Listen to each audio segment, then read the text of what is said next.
Salut à tous et à toutes, Vincent Caraboulade pour vous servir. Aujourd'hui, nous n'allons pas passer 13 minutes dans une longue introduction à verser dans le pathos de mes années les plus sombres. Avant de rentrer dans le vif du sujet, nous allons directement rentrer dans le vif du sujet, donc sans même avoir à verser une larme au préalable. Et nous allons détailler les 4 étapes à suivre pour identifier votre job idéal. Je dis bien identifier parce que pour le trouver derrière et l'obtenir, c'est encore autre chose s'il s'agit d'obtenir un job, réussir un entretien d'embauche ou alors suivre tout un tas d'étapes pour monter son entreprise et être le plus sûr possible de ne pas trop se viander. C'est encore autre chose. Pour le moment, si vous avez envie d'apprendre à vous détendre avant un entretien d'embauche et à maîtriser votre langage corporel pour pas trop passer pour un couillon, comme ça, pendant qu'on vous posera des questions un petit peu déstabilisantes, je mets les liens vers 2 vidéos que j'avais détaillées sur ces sujets dans la description. Alors, trouver le job idéal. Commençons avec plein de bon sens par le commencement, à savoir identifier vos principaux traits de personnalité. Peut-être que vous n'y croyez pas, mais vous devriez. Nous partageons tous des grands traits, des spectres sur lesquels nous nous situons. Vous avez par exemple des gens qui sont très introvertis et des gens qui sont très extravertis. Bref, ça marche ces trucs-là. Ce n'est pas une science exacte, mais ce sont de très bons indicateurs. Pourquoi commencer par ça? Typiquement, si vous êtes quelqu'un de très introverti, peut-être que bosser dans le monde de la nuit et supporter les caprices de gens bourrés jusqu'à 5 heures du matin n'est pas trop fait pour vous. Si vous avez besoin d'aventure, peut-être qu'être expert comptable avec des horaires de 70-80 heures par semaine, par exemple, si ça tournait particulièrement bien, et je vous le souhaite, ce n'est pas idéal non plus. Bref, c'est du bon sens, mais on peut commencer par là. Il y a 3 grands modèles d'indicateurs de traits de personnalité qui se partagent le podium. En gros, vous avez le modèle Exaco, vous avez le modèle du Big Five et vous avez le modèle du Briggs-Myers 16 personnalités. Vous avez probablement déjà entendu parler, de d'au moins un de ces modèles. Alors, le Exaco, je ne l'aime pas. Je trouve qu'il y a trop de recoupement d'une catégorie à l'autre et que c'est un petit peu confusant d'avoir déjà 7 critères sur lesquels se baser. Donc on va balayer celui-là. J'ai passé beaucoup d'heures à faire mes recherches là-dedans, donc vous pouvez me faire confiance. Ça nous laisse le Big Five et le Myers-Briggs, Briggs-Myers comme vous préférez, et je préfère le Briggs-Myers, je le trouve un petit peu plus précis, mais c'est débattable, je sais qu'il y a de grandes écoles, il y a des écuries, je dirais même, donc je ne veux pas trop froisser ceux qui sont à fond pour le Big Five. Le Big Five est aussi un très bon modèle. Bref, l'un des deux, mais nous allons nous baser sur le Myers-Briggs et je vais mettre le lien vers le test dans la description. Je tiens à dire que ce test est celui qui a sollicité le plus de réactions presque effrayées dans mon entourage parce que parfois quand on lit la description on se dit mais c'est ouf, c'est moi. C'est quand même très bon et ce n'est pas l'effet Barnum, avant que vous le disiez, c'est pas fait pour inclure tout le monde de façon habile, non, c'est quand même quelque chose qui vous est assez spécifique. Ce sont avant tout des modèles, donc vous aurez le même type de personnalité qui tombera que vous soyez un peu plutôt extraverti ou à fond plutôt extraverti. Donc si ça ne correspond pas parfaitement à votre personnalité, ne vous en offensez pas trop. Alors, quels sont les 5 grands traits de personnalité sur lesquels il faut que vous appreniez à vous situer? Le premier, c'est votre stimulation, ce qui vous stimule. Donc, êtes-vous extraverti ou introverti? Ce que ça veut dire, c'est que, attention, la vraie bonne définition, c'est pas est-ce que vous êtes timide ou est-ce que vous êtes avenant. Vous pouvez être introverti et être extrêmement avenant. La bonne définition, c'est qu'est-ce qui vous stimule? Est-ce que vous êtes énergisé par les interactions sociales ou au contraire, est-ce qu'elles vous drainent plutôt et vous avez plus besoin de passer du temps seul? Ça, c'est le premier point et c'est vital. Donc, ne pas confondre avec timidité ou avenance. Bref, vous avez compris. Le deuxième point, c'est comment vous percevez. Donc premier point, stimulation. Deuxième point, perception du monde. Est-ce que vous percevez les choses telles qu'elles pourraient être ou est-ce que vous percevez les choses telles qu'elles le sont, telles qu'elles auraient pu être ou telles qu'elles ont été, pardon. Bref, est-ce que c'est du conditionnel ou est-ce que c'est de l'indicatif? Tout ça, qu'est-ce que ça veut dire? Ça veut dire en fait, est-ce que vous êtes créatif ou est-ce que vous êtes un observateur? Très important, si vous êtes un créatif, vous avez sans doute besoin de manifester cette créativité d'une manière ou d'une autre. En revanche, si vous êtes créatif et complètement perché dans vos pensées tout le temps, peut-être qu'être contrôleur aérien n'est pas le boulot qui est fait pour vous. Le troisième point, c'est comment vous prenez vos décisions, et ça appuie sur votre niveau d'écoute de vos émotions. Et quand on est capable d'écouter ses émotions, on est aussi capable d'écouter celles des autres. Donc d'un bout du spectre, vous avez les gens qui sont plutôt émotifs, et de l'autre bout, vous avez les gens qui sont plutôt rationnels dans leur prise de décision. Si vous êtes particulièrement émotif, il va peut-être falloir que j'arrête de me gratter le nez un moment, sinon c'est plus très crédible. Si vous êtes particulièrement émotif, vous pouvez être fait pour des jobs justement dans l'interaction humaine. Vous pouvez être par exemple infirmier, infirmière. Vous êtes à l'écoute des gens, aussi à l'écoute de vos émotions. Le risque étant que si vous êtes excessivement émotif, vous devenez carrément impulsif. De l'autre bout, vous êtes quelqu'un de plutôt rationnel qui fait plus ce qu'il doit faire et ce qui lui paraît logique que ce qu'il a envie de faire là, maintenant, tout de suite. Le risque sur ce spectre-là étant de complètement taire ses émotions et du coup de taire notre réceptivité à celle des autres et de virer complètement à l'alexithymie. Un petit mot à aller googler.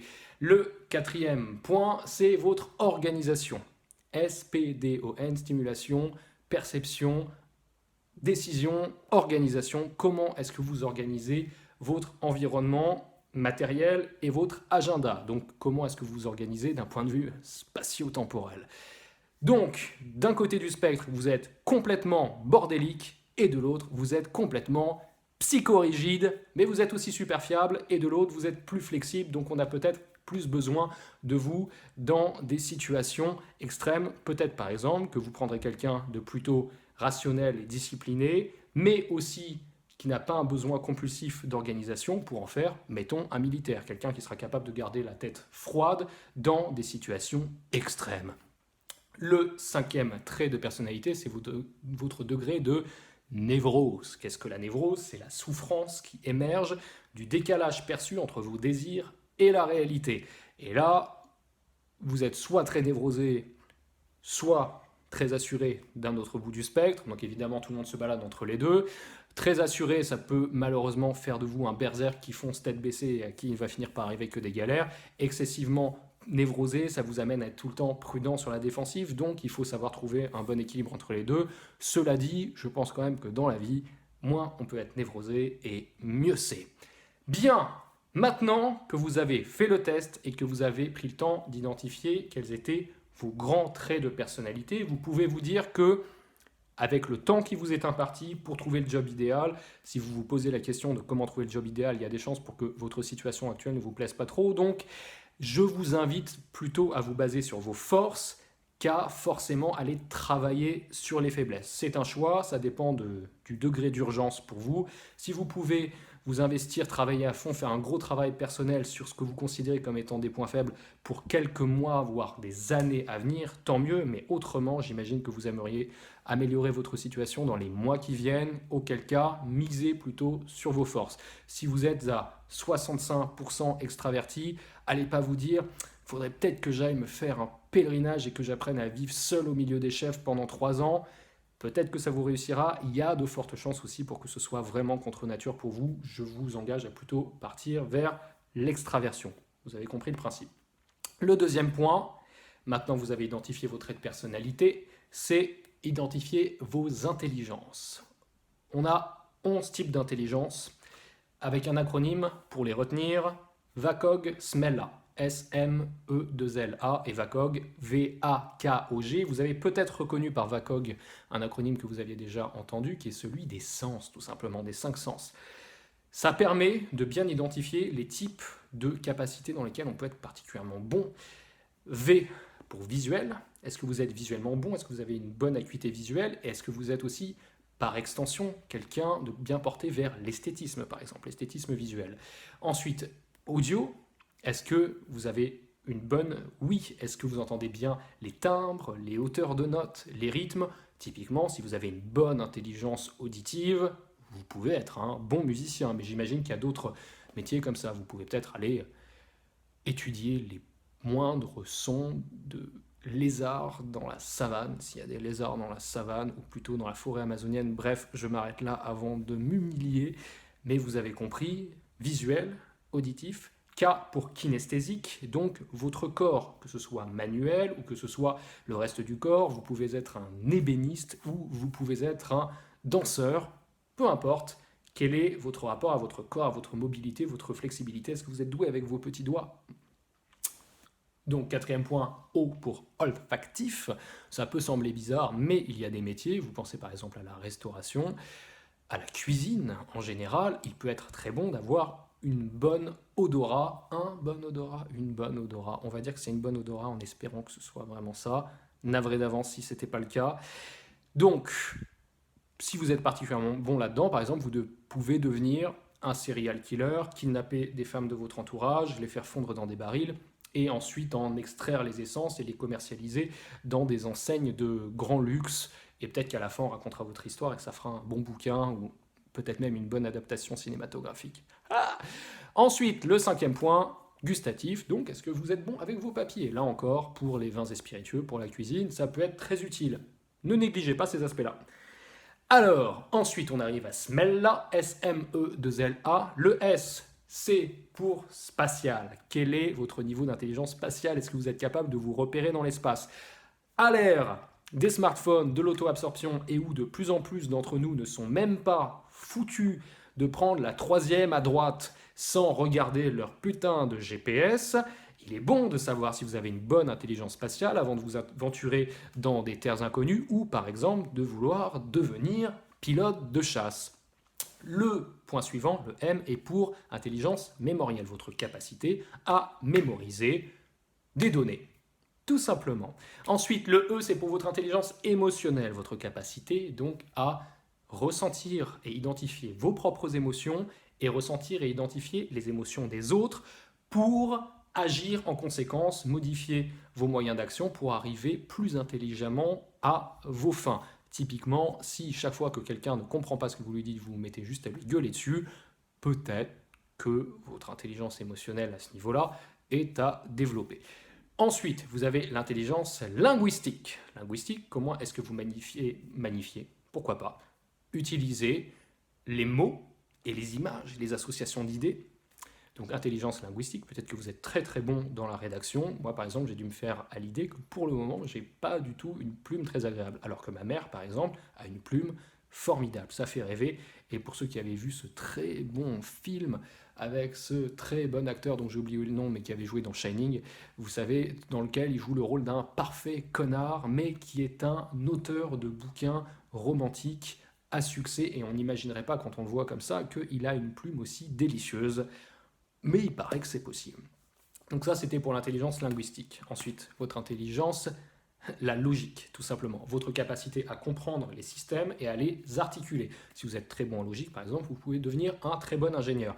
L'important, c'est d'être capable d'avoir une bonne vision d'ensemble. Et ce n'est pas le cas de tout le monde. Ça se travaille, mais ce n'est pas inné.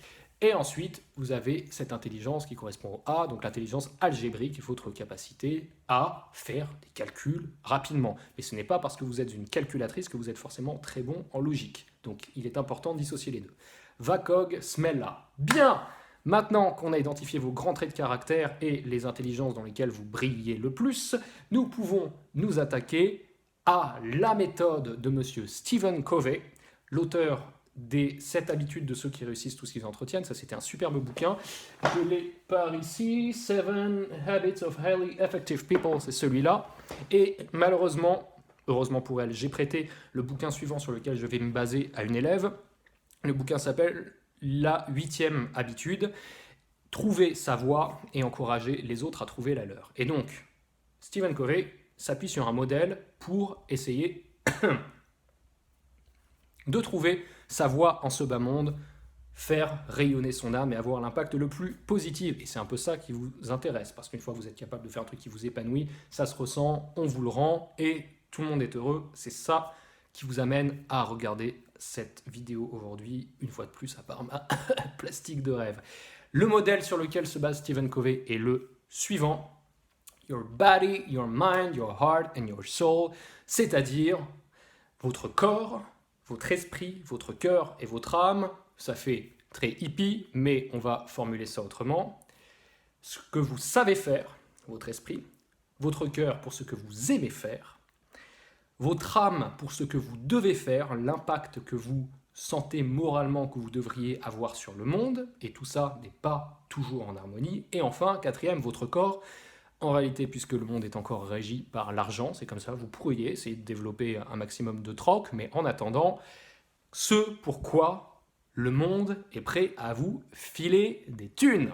Donc, votre esprit, votre cœur, votre âme, votre corps, ce que vous savez faire, ce que vous aimez faire, ce que vous devez faire et ce pourquoi on voudra bien vous payer. Et à la convergence de tout ça se trouve votre voie, le métier, l'activité qui vous permettra d'être le ou la plus épanoui.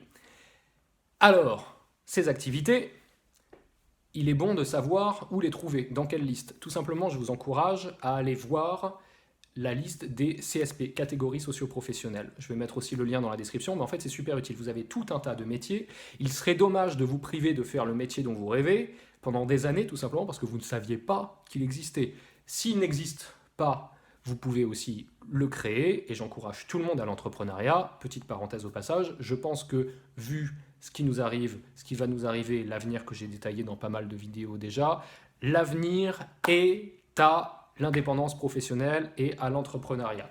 Tout le monde ne peut pas être entrepreneur, puisque si les entreprises marchent, à un moment, il faut bien qu'elles grandissent, donc il faut bien qu'elles aient des employés, mais je pense que l'avenir est là. Donc j'encourage tout le monde à le faire. Cela dit, si vous voulez continuer le salariat, il n'y a aucun problème. Une fois que vous avez identifié vos grands traits de caractère, vos intelligences, donc vos points forts et votre voie, cette activité qui vous épanouira le plus, piochez dans cette liste de catégories socio-professionnelles, vous serez déjà largement avancé. J'insiste ensuite sur un point. L'important, ce n'est pas tant ce qu'on fait que ce qu'on ne fait pas. Autrement formulé, il n'y a pas 36 manières de bien faire les choses dans la vie pour être heureux durablement et ne pas se pourrir la santé. Il y a 1 million de manières de mourir dans d'atroces souffrances dans la minute qui vient. Allez-y, mettez pause et testez. Pour peu que vous ayez une cuisine, une salle de bain, un balcon et un petit peu d'imagination. Donc nous allons tailler dans le granit de ces possibilités. Nous avons fait émerger le positif et nous allons tailler dans le négatif. Reprenez toutes les étapes, les 3 étapes que nous avons vues avant. Donc, encore une fois, vos traits de caractère, vos intelligences et votre voix, et inversez complètement ce dans quoi vous n'êtes vraiment pas bon, pour en arriver au modèle de Stephen Covey, ce que vous n'aimez vraiment pas, ce que vous détestez le plus en ce bas monde, ce que vous ne savez vraiment pas faire et ce pourquoi on ne va pas vous filer une thune. Et avec ça, établissez un némésis, vraiment l'antithèse, ce pourquoi vous ne voulez vraiment pas, ce à quoi vous ne voulez vraiment pas vous consacrer, le pire scénario en fait. Ça, ce sera encore plus important que définir ce que vous voulez. Définissez ce que vous ne voulez vraiment pas et soyez le plus précis possible dans ces définitions. Il y aura encore plein d'autres choses à dire sur la réalité de vos besoins matériels, parce que si on parle de trouver un job, forcément on parle de salaire. On aura l'occasion d'en reparler. Ça fait déjà beaucoup d'informations pour aujourd'hui. Suivez ces 4 étapes. Je ne vais pas les répéter une énième fois parce que sinon je vais vous fatiguer. Et tout devrait bien se passer. Prenez-vous 1 ou 2 heures, tranquillement, avec ou sans petite musique, jazzy, sexy, avec ou sans verre de vin. Aucune distraction. Éteignez votre téléphone, posez-vous, ayez des feuilles sous les yeux, papier, parce que le rapport charnel au papier est autrement plus agréable et concret dans la projection mentale que le rapport au smartphone, même si c'est très utile le smartphone. Et dernier petit conseil en la matière, utilisez uniquement les rectos des feuilles. C'est pas très écolo, mais comme ça vous avez une bonne vision d'ensemble, vous n'êtes pas obligé de retourner à chaque fois en vous demandant « Attendez, qu'est-ce que j'avais noté ici ?» Comme ça vous avez toutes les feuilles sous les yeux, vous aurez une réflexion qui sera largement facilitée. J'espère que cette vidéo vous aura été utile. Abonnez-vous à cette chaîne si vous êtes curieux de la suite, likez cette vidéo si vous l'avez aimée et surtout partagez-la avec quelqu'un à qui elle pourrait être particulièrement utile aussi. Je suis sûr qu'elle l'était pour vous. Retrouvez-moi sur Facebook, Twitter, Instagram. Commentez cette vidéo, critiquez, posez-moi vos questions, tout ce que vous voulez. Encore une fois, vos insultes suivies de mots d'amour, tout me va. Vous pouvez me soutenir sur Tipeee, il y a aussi le lien dans la description, je vous en serai éternellement reconnaissant. Je vous aime, prenez soin de vous, à très vite.